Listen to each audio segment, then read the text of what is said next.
Hello student. आज पहला दिन तो आप लोगों का अच्छे से आप लोग लिखे होंगे और पढ़ लिए होंगे। आज आप सबों का दूसरा दिन है।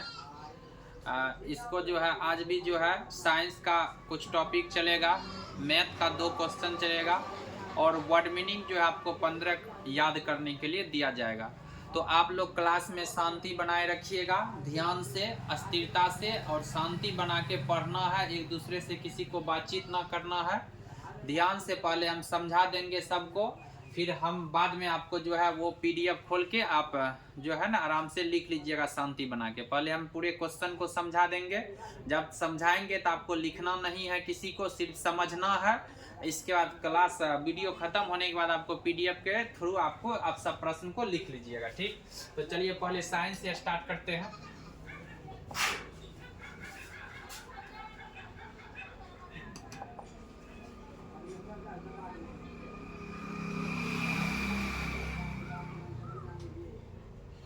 अपना लोग यहाँ ईंधन दक्षता तक पढ़ चुके थे। पहला दिन ईंधन दक्षता तक पढ़ चुके थे। अगला देखिए इससे आगे क्या है। आगे कह रहा कि ईंधन के दहन। अगला क्वेश्चन देखिए, अगला क्वेश्चन ध्यान से देखिएगा, ये बड़ा क्वेश्चन है। सीएनजी स्वच्छ ईंधन। आगे देखिए वर्णोमूलन। यहाँ पे देखिए क्या कह रहा, ईंधन के दहन। पहला प्रश्न आपके सामने प्रस्तुत है, ध्यान से समझिएगा। पहला प्रश्न है कि ईंधन के दहन से हानिकारक उत्पाद प्राप्त होते हैं। मतलब ईंधन के दहन से कौन सा हानिकारक उत्पाद प्राप्त होते हैं? तो लकड़ी, कोयले और पेट्रोल जैसे कार्बन ईंधन बिना जले कार्बन कण छोड़ते हैं। ये सूक्ष्म कण खतरनाक प्रदूषक होते हैं जो दम जैसे श्वास रोग उत्पन्न करता। मतलब ये सब ऐसा खतरनाक जो है ईंधन है कि जैसे दम फूलना, सांस रोग, सांस के संबंधित बीमारी सब उत्पन्न होता है। लकड़ी, कोयला और पेट्रोल जैसे कार्बन ईंधन बिना जले कार्बन कण छोड़ते, मतलब बिना जले खराब सब कण छोड़ते हैं, जिससे अपना शरीर प्रदूषित होकर जो है दम फूलना, सांस रुकना, ये सब बीमारी अपना लोग में उत्पन्न होते हैं। ठीक, दूसरा देखिए, इन ईंधनों का अपूर्ण दहन कार्बन मोनोऑक्साइड गैस देता है। मतलब इन ईंधन का जो अपूर्ण पूरा दहन जो है, पूरा दहन नहीं होने जो है कौन नहीं देता? कार्बन मोनोऑक्साइड मतलब CO, कार्बन मोनोऑक्साइड गैस देता है। यह अत्यंत विषैली गैस है। यह जो है सबसे विषैला गैस है, मतलब तुरंत बीमारी उत्पन्न करके आदमी को जो है ना परेशान कर सकता है। तो बंद कमरे में कोयला जलाना खतरनाक होता। बंद कमरा में आप कोयला को नहीं जला सकते। ठीक, उत्पन्न कार्बन मोनोऑक्साइड से कमरे में जो शोर है व्यक्तियों की मृत्यु भी हो सकती है। मतलब अगर बंद कमरा में आप कोयला को जलाइएगा, उससे जो निकलेगा कार्बन मोनोऑक्साइड, उससे जो है आदमी की मृत्यु भी हो सकती है, ये कह रहा है। ठीक, मतलब प्रश्न ही कह रहा है कि क्या क्या उत्पाद हानिकारक होगा। ठीक, तीसरा देखिए क्या कह रहा, तीसरा कह रहा कि अधिकांश ईंधनों के दहन से पर्यावरण में कार्बन डाइऑक्साइड गैस निकलती। सही बात है। ज्यादा अधिकांश कुछ ऐसा ईंधन है जिसको हम जलाते हैं तो पर्यावरण में कार्बन डाइऑक्साइड CO2 गैस निकलती है।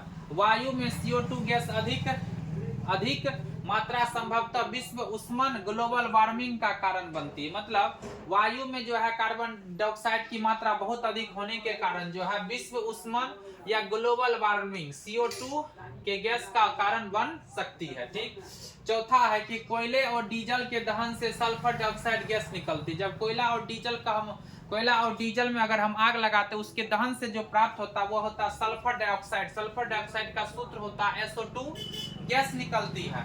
यह दम घोटू और संक्षारण गैस है। दम घोटू और संक्षारक गैस है। मतलब यह गैस जो है दम घोटू, मतलब उसमें वह गैस छोड़ने के बाद दम घुटने लगेगा आपको, और संक्षारण वह गैस से जो बहुत सारा वस्तु में जंग लगने लगेगा। ठीक, सल्फर और नाइट्रोजन के ऑक्साइड वर्षा जल में घुल जाते हैं तथा अम्ल बनाते हैं। ऐसी वर्षा अम्ल वर्षा कहलाती। मतलब सल्फर और नाइट्रोजन के ऑक्साइड वर्षा जल में, वर्षा के पानी में क्या होते हैं? घुल जाते हैं तथा अम्ल बनाते। घुलने के बाद वो क्या बनाते हैं? अम्ल बना देते हैं। ऐसी वर्षा जो है, ऐसा वर्षा जो है अम्लीय वर्षा कहलाती है। तो अम्लीय वर्षा का पीएच मान कभी कभी पूछता है। तो अम्लीय वर्षा का पीएच मान जो होता है प्यारे साथियों 5.6 से कम होता है, याद रखिएगा। ठीक, अगला देखिए, बहुत बड़ा प्रश्न था। शॉर्टकट में समझ के इसको अच्छा तरीका से लिखना है और याद करना है। शॉर्टकट में समझ के याद करना है। इसमें लैंग्वेज भाषा लिखा हुआ है, ठीक। कह रहा है कि सीएनजी एक अधिक स्वच्छ ईंधन है। मतलब सीएनजी देखते हैं, अभी सीएनजी चलता है ना टोटो के तरह, टोटो में जो काम करता है सीएनजी गैस के थ्रू जो चलता है, तो कहता मोटर वाहनों में ईंधन के रूप में डीजल और पेट्रोल के स्थान पर अब सीएनजी का उपयोग होने लगा है। मतलब मोटर वाला जो वाहन होता है उसमें डीजल और पेट्रोल के स्थान पे जो है उसमें किसका उपयोग किया जाने लगा, सीएनजी का। सीएनजी अभी ऑटो चलता है, देखते होंगे कि उसमें डीजल पेट्रोल नहीं लग के गैस लगाना, गैस सटने के बाद टोटो जहां है वही बंद हो जाएगा, गैस चाहिए सीएनजी के लिए। तो वही कह रहा है कि मोटर वाहनों में ईंधन के रूप में डीजल और पेट्रोल के स्थान पर अब सीएनजी का उपयोग होने लगा। मतलब डीजल स्थान पे किसका, सीएनजी का उपयोग होने लगा है, क्योंकि सीएनजी सल्फर और नाइट्रोजन के ऑक्साइडों का उत्पादन अल्प मात्रा में करती। मतलब सीएनजी जो होता है कंप्रेस्ड नेचुरल गैस, सल्फर और नाइट्रोजन के ऑक्साइड का उत्पादन अल्प मात्रा में करती। मतलब सीएनजी जो है सल्फर और नाइट्रोजन के ऑक्साइड का उपयोग अल्प मात्रा में, कम मात्रा में करती है। तो ये दोनों आशा करते हैं कि आप सभी को ये दोनों प्रश्न सटीकता से अच्छे ढंग से समझ में आ चुका होगा। क्या कि इसमें बड़ा प्रश्न है, इसमें देखते हैं बड़ा बड़ा आंसर है। तो आज दो ही प्रश्न आपको बताएंगे साइंस पेपर का, यही दोनों प्रश्न को अच्छे से समझ लेना है। आप सभी को अच्छा से इस पे जो है कंपेयर करके अच्छा तरीका से समझ के इसको एक बार जो है याद कर लीजिएगा, ठीक। आज दो ही प्रश्न रहने दीजिए, अगला दिन जो है इसमें नया चैप्टर स्टार्ट होगा, तीसरा दिन। आज दो ही प्रश्न रहने दीजिए। दोनों प्रश्न को ध्यान से आप जो है अच्छे तरीके से कर लीजिएगा प्यारे साथियों, ठीक। अब देखिए हम मैथ का दो प्रश्न आपको हम बताते हैं। मैथ का शांति बनाए रखिएगा, ध्यान से आप प्रश्न को समझिए। डेली दो प्रश्न आपको बताते हैं। चलिए आज दो प्रश्न आज फिर आपको बताते हैं, ठीक। पहला प्रश्न आपके सामने कह रहा कि 7 मीटर त्रिज्या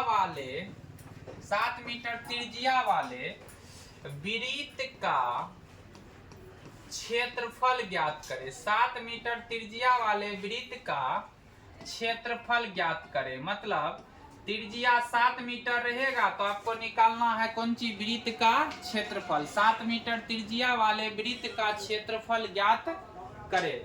तो देखिए प्यारे साथियों r बराबर कितना है, 7 मीटर।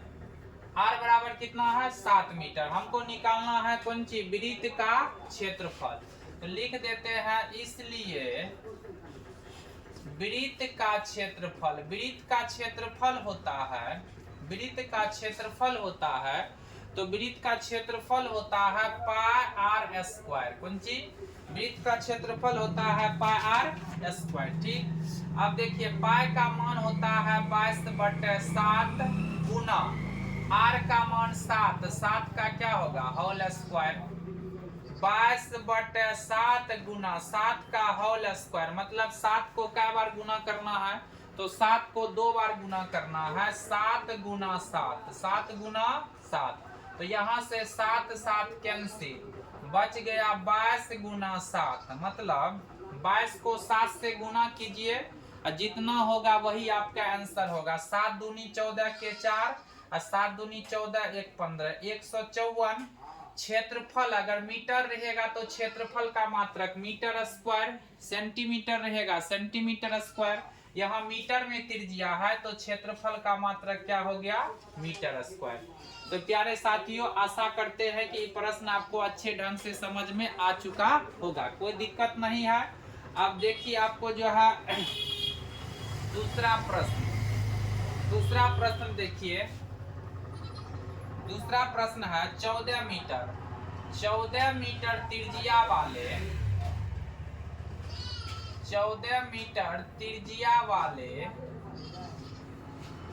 वृत्त का 14 मीटर त्रिज्या वाले वृत्त का क्षेत्रफल ज्ञात करें। समझे, त्रिज्या 14 मीटर वृत्त का क्षेत्रफल निकालना है। तो r बराबर 14 मीटर, r बराबर 14 मीटर हमको निकालना है वृत्त का क्षेत्रफल। किसका क्षेत्रफल, इसलिए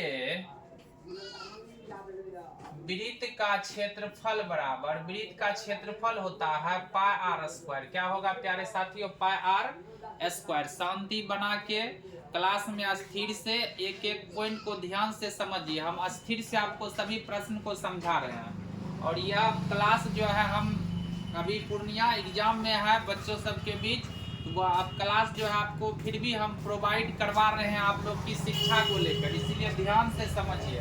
तो पाई का मान 22/7, आर का मान 14, 14 का क्या होगा? Whole square. 22/7 गुना 14 का होल स्क्वायर हो जाएगा आपका कितना? 14 गुना 14।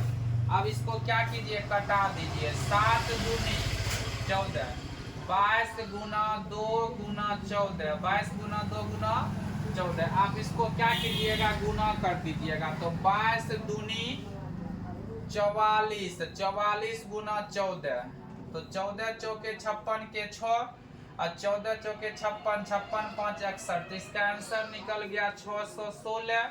अब मीटर में है तो क्षेत्रफल का मात्रक हो जाएगा मीटर स्क्वायर। मीटर में है तो क्षेत्रफल का मात्रक क्या हो जाएगा साथियों? Metre square. तो इसको आप ध्यान से देख लीजिएगा, दोनों प्रश्न आपको बता दिए हैं। 1 मिनट ही देख लीजिए दोनों प्रश्न, आप देख लीजिए। देखिए ये पहला प्रश्न था, इसको ध्यान से देख लीजिए। पहला प्रश्न था आपका, आप उतार लीजिए इसको प्रेम से। पहला प्रश्न था, ठीक, उतार लीजिएगा। पहला प्रश्न है। अब देखिए, देख लिए पहला प्रश्न ध्यान से। इसके बाद दूसरा देखिए, दूसरा अभी बताए ये प्रश्न, इसको भी ध्यान से देख लीजिए, कहीं कोई दिक्कत नहीं होगा। दोनों प्रश्न आपको बता दिए ध्यान से। चलिए ठीक है, दोनों प्रश्न हो गया। अब जो है 15 वर्ड मीनिंग आपको जो है कर लेना है। 15 वर्ड मीनिंग,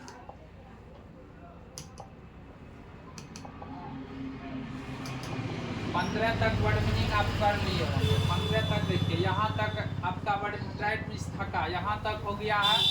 15 से लेके 30 तक जो है आप वर्ड मीनिंग शांति माहौल से, दिमाग को शांत करके, शांति बना के क्लास में 15 से 30 तक का वर्ड मीनिंग जो है, 15 तो हो गया था, 16 से 15 हो चुका है, 16 से कहाँ तक? 30 तक। देखिए 16 से लेके 30 तक का वर्ड मीनिंग याद कर लीजिएगा, ध्यान से पढ़ लीजिएगा। आपको यहाँ पीडीएफ है, पीडीएफ दिया है 15 से लेके 30 तक का। देखिए 30 तक का यहाँ इंग्लिश मेडिसिन, अंग्रेजी दवा, यहाँ तक आप कर लीजिएगा। 15 से 30 तक ध्यान से कर लीजिएगा, ठीक। आप अच्छे तरीका से याद कर लीजिएगा। आज की क्लास यहीं खत्म होती है। आप लोग लिख लीजिएगा अच्छा से, शांति बना के क्लास को खत्म करके अपने और चले जाइएगा, ठीक।